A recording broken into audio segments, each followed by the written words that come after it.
అందరికీ నమస్కారం. విశ్వామిత్ర ఆస్ట్రాలజీ ఖమ్మం జిల్లా మధిర పట్టణం.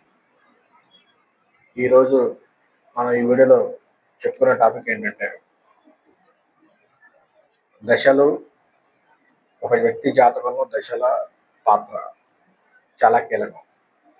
ఫర్ ఎగ్జాంపుల్, మనం ఒక కొన్ని మంచి దశలు ఉంటాయి. గురు మహర్దశ, శుక్ర మహర్దశ, కొంతమందికి కుజ మహర్దశ, రవి దశ అంటే సూర్యుడి దశ, చంద్రమా దశ, ఈ విధంగా ఉంటాయి.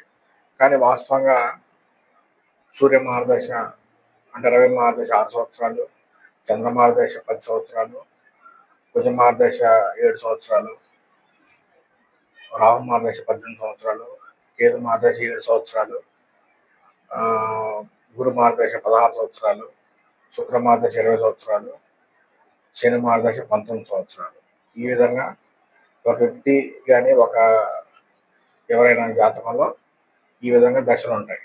అంటే ఈ అన్ని దశలు అని కాదు, ఈ ముఖ్యమైన దశలు కొన్ని వీటిలలో వాళ్ళ జీవితం పైన ఉంటుంది. ఆ తర్వాత కొన్ని దశల్లోనే వాళ్ళు ఉండటం జరుగుతుంది. సరే, కొన్ని దశల్లో ఇది అవుతారు, అది వేరే విషయం.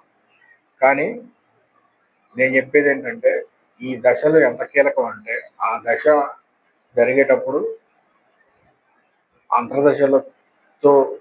అంతర్దశల ఫలితాలు కూడా మనం లెక్కేసుకొని ఆ వ్యక్తి జీవితం ఉంటుంది. ఫర్ ఎగ్జాంపుల్, ఒక వ్యక్తి గురు మహర్దశ జరుగుతుంది, లేదంటే శుక్ర మహర్దశ జరుగుతుంది. గురు మహర్దశ 16 సంవత్సరాలు, శుక్ర మహర్దశ 20 సంవత్సరాలు. కానీ గురు మహర్దశలో మాకు ఫలితాలు రావట్లేదు అనుకుంటారు. అంటే వాళ్ళు అనుకున్న గోల్స్ రీచ్ కావట్లేదు. దానికి ఖచ్చితంగా గురువు మహాదశలో వాళ్ళ జాతక చక్రంలో శత్రు నక్షత్రాల్లో ఉండటం కానీ, త్రికోణాల్లో లేకపోవడం కానీ, దుస్థానాల్లో ఉండటం కానీ, కోణస్థానంలో లేకపోవడం కానీ, కేంద్ర స్థానంలో లేకపోవడం కానీ, ఇలాంటివన్నీ కూడా చూడాలి. అలాగే ఇదే ప్రిన్సిపల్ శుక్ర మహాదశలో కూడా 20 సంవత్సరాలు ఉంది.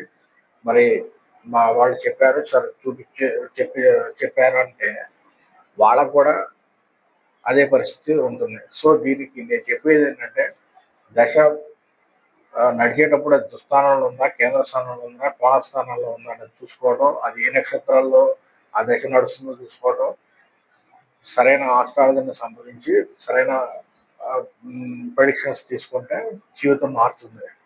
లేకపోతే మామూలుగా ఉంటుంది. థ్యాంక్ యూ, ధన్యవాదాలు. విశ్వామిత్ర ఆస్ట్రాలజీ ఖమ్మం జిల్లా మధిర. నేనున్న ఫణీంద్ర.